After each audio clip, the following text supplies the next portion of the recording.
के। आप सब लोगों को इकट्ठा कर हम चर्चा इस बात पर कर रहे हैं कि ये सिर्फ उत्तर प्रदेश का चुनाव नहीं है, बहुत कुछ जो भी इस चुनाव से निकल कर आता है उसके बाद बदल सकता है। यह हमारी खास रिपोर्ट। तैयारियां हो चुकी हैं। उत्तर प्रदेश चुनाव में कल छठे दौर की वोटिंग है। कल 68 सीटों पर वोटिंग होगी। कल की वोटिंग कांग्रेस और राष्ट्रीय लोकदल के लिए बहुत अहम है। कल की वोटिंग और इसके बाद नतीजों से ये पता चलेगा कि कांग्रेस और राष्ट्रीय लोकदल का गठजोड़ कितना कामयाब रहा। कहा जा रहा है कि कल के चुनाव उत्तर प्रदेश का सियासी भविष्य तय करेंगे। इसी गणित के आधार पर यह भी कहा जा सकता है कि यूपी के चुनाव देश का सियासी भविष्य तय करेंगे। इन चुनावों में भले ही बहुजन समाज पार्टी और समाजवादी पार्टी का उत्तर प्रदेश में सियासी भविष्य तय हो, लेकिन कांग्रेस का तो बहुत कुछ दांव पर लगा है। देश का भी काफी कुछ दांव पर लगा है। अगर कांग्रेस यूपी में बढ़िया प्रदर्शन करती है तो एक विकल्प ये है कि समाजवादी पार्टी के साथ मिलकर सरकार बना लें और समाजवादी पार्टी को केंद्र सरकार में जगह दे दे।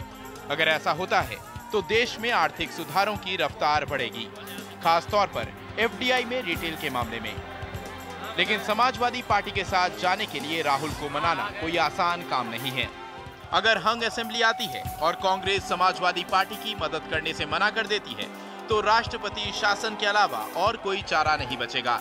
ऐसे में केंद्र सरकार पर नरेगा पर खर्च बढ़ाने और फूड सिक्योरिटी बिल पास कराने का दबाव बढ़ेगा।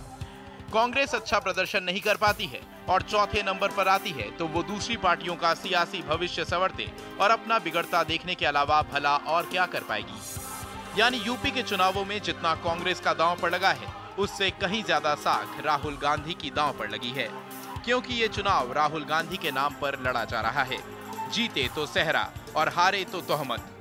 और राहुल गांधी कांग्रेस में जिस तेजी से आगे बढ़ रहे हैं उसमें उनका सियासी भविष्य कांग्रेस के सियासी भविष्य से अलग करके भला कैसे देखा जा सकता है।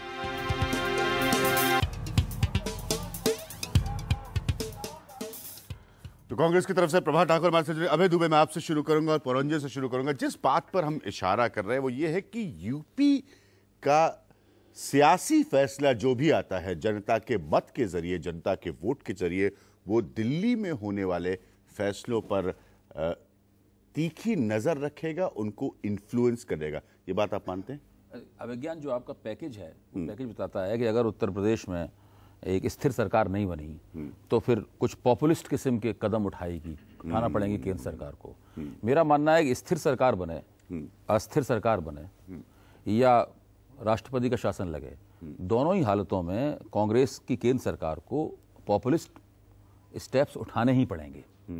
उसकी वजह यह है कि उत्तर प्रदेश का चुनाव दरअसल 2014 के चुनावों के लिए एक पेशबंदी है।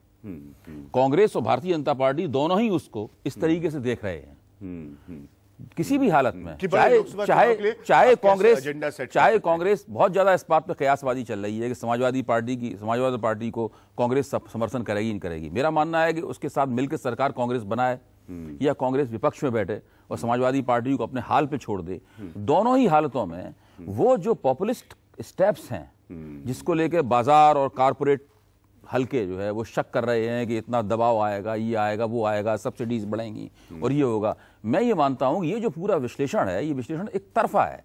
ये विश्लेषण ये मान के चलता है कि राजनीतिक स्थिरता केवल कांग्रेस की सरकार में भागीदारी की देन है। The NDTV News app had redefined the entire genre. Now another market beater. It's already hit #1. NDTV Profit, India's #1 finance app. Download free at ndtvprofit.com/apps. Live stream of NDTV Profit, market news and your easy to manage portfolio. Download now ndtvprofit.com/apps.